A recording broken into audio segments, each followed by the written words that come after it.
Cancer হয়েছিল, যে haemoglobin 1.5 হয়েছিল, রক্ত শূন্যতায় ভুগছিল, নাকে মুখে তা অজর জোরে রক্ত বের হয়েছিল, আপনারা ভিডিওতে দেখছেন।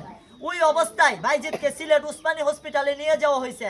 আমরা অ্যাম্বুলেন্স দিয়ে সিলেট উসমানী হাসপাতালে নিয়ে চিকিৎসা করিয়ে আলহামদুলিল্লাহ আজকে সুস্থ হয়েছে। 7.5-এ আজকে চলে আসছে। এখন তার পুষ্টিকর খাবার দরকার, এই জন্য কিছু ফল টল এখানে নিয়ে আসছি, আপেল, কমলা, আঙ্গুর, একদম মানে পুষ্টিকর যে খাবারগুলা ওইগুলা নিয়ে আসছি। কারণ বাইজিতের এখন এই অবস্থায় খেয়ে রক্ত একটু বাড়াতে হবে, এই জন্য বাইজিৎকে আমরা কিছু সহযোগিতা করছি। আপনারা যারা দেশ এবং প্রবাসী ভাইরা বাইজিতের জন্য এগিয়ে আসছেন, সবাইকে অসংখ্য অসংখ্য ধন্যবাদ। নিয়াজ ভাইকে অসংখ্য ধন্যবাদ। নিয়াজ ভাই টানা পুরা একদিন সময় যে সিলেট উসমানী হসপিটালে ব্যয় করছেন বাইজিৎকে নিয়ে ঘুরায়া, এবং বাইজিতের যে চিকিৎসার যে যে যে পরিশ্রম করছেন, এই জন্য ধন্যবাদ জানাচ্ছি। এবং নিয়াজ ভাইয়ের মাধ্যমে এই যে ফলগুলা ব্যবস্থা করছেন বাইজিদের জন্য, কারণ বাইজিদের বাপও নাই, মাও নাই। যদি বাবা মা থাকতো তাহলে কিন্তু এই নিয়াজ ভাইয়ের মতো, জাকিরের মতো এরা আসতে হইতো না।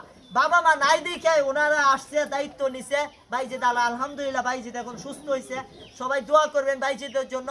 আর যদি আপনারা ভিডিওটা দেখে থাকেন, দেশ এবং প্রবাসী ভাইয়েরা আবারও বাইজিদের জন্য একটু সহযোগিতা করবেন, বাইজিদের যাতে মোটামুটি বাইজিদ চলাফেরা করতে পারে।